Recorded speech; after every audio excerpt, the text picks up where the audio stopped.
the latest that we know from the Uttarakhand disaster at this point. So these are really spectacular pictures if you see.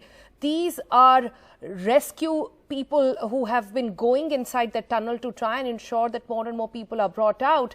You saw some time ago pictures of drones being used as well, which is quite a good way of trying to get as close to wherever there is area and to clear out and figure out where exactly people trapped, at least 38 people trapped could actually be. And now you see an entire row of workers going inside trying to clear the path and get the rubble out and get those fear trapped inside out as well. Now we are almost more than 24 hours since the disaster took place, and rescue ops right now are in full swing at this point. Let me try and see if we can go back to Akshay Dongre. Akshay Dongre back with us. Akshay, so like I was saying, NTPC would not have seen perhaps the massive destruction compared to the other power plants, but the sheer amount of presence of workers there makes it a very important site as well.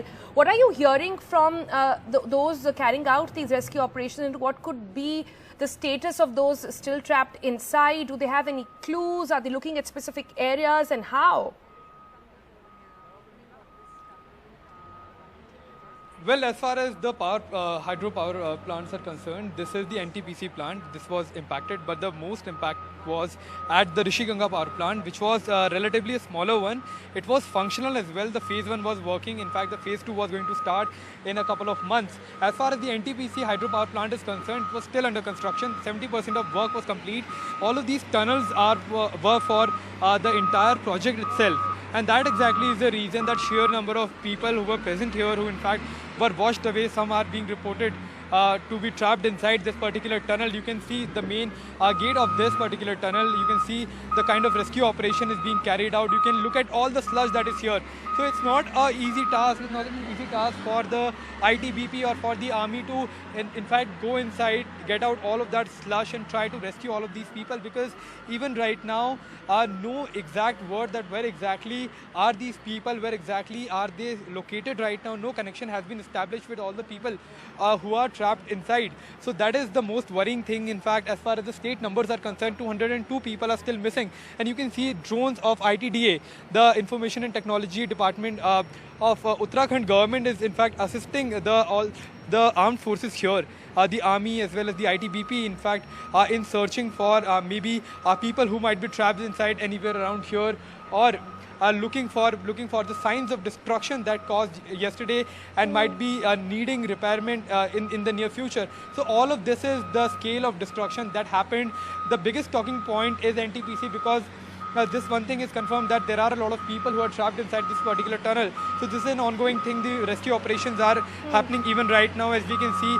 In every 1 minute, more and more slush is being carried out. It is being dumped outside, and then again these bulldozers are going in. But this is a continuous process, and nobody exactly knows that till how long it will continue. Also, I'll talk to the DIG of ITBP that is present here and try to understand the status of the rescue operation. Ma'am, Information technology. So I'll just speak to the agency of ma'am. Uttarakhand. So they are just surveying and wrecking the area. Ma'am, I just wanted to understand what exactly is the status of the rescue operation right now. As of now, we are standing at gate number 2. This is the intake tunnel, Okay. the entrance of the tunnel. Right. From morning we have been from yesterday we have been actually trying to get an entry inside.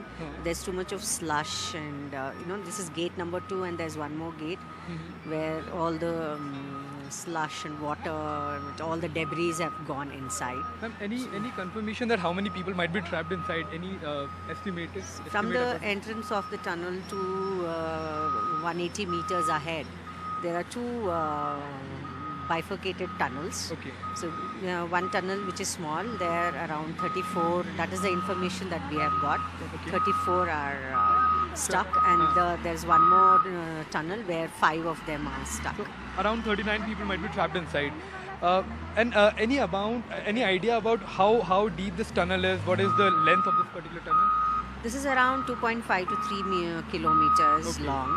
and the height is around 6.5 or the breadth, whatever the diameter would be like 6.5 to 7 meters. Okay. So from gate number 1, gate number 2, all the slush has entered, all the debris have entered the tunnel.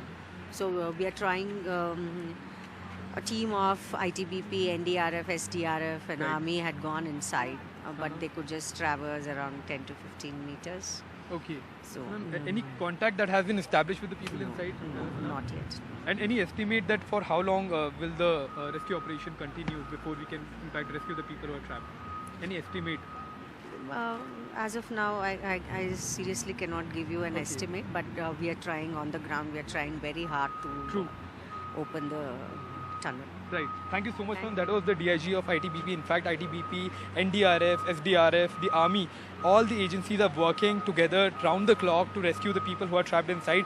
So this is the situation at this point in time. It's very, very critical to, in fact, rescue all the people who are inside. And that remains the priority of not only the government, but the agencies that are working, in fact, are being present here at this location.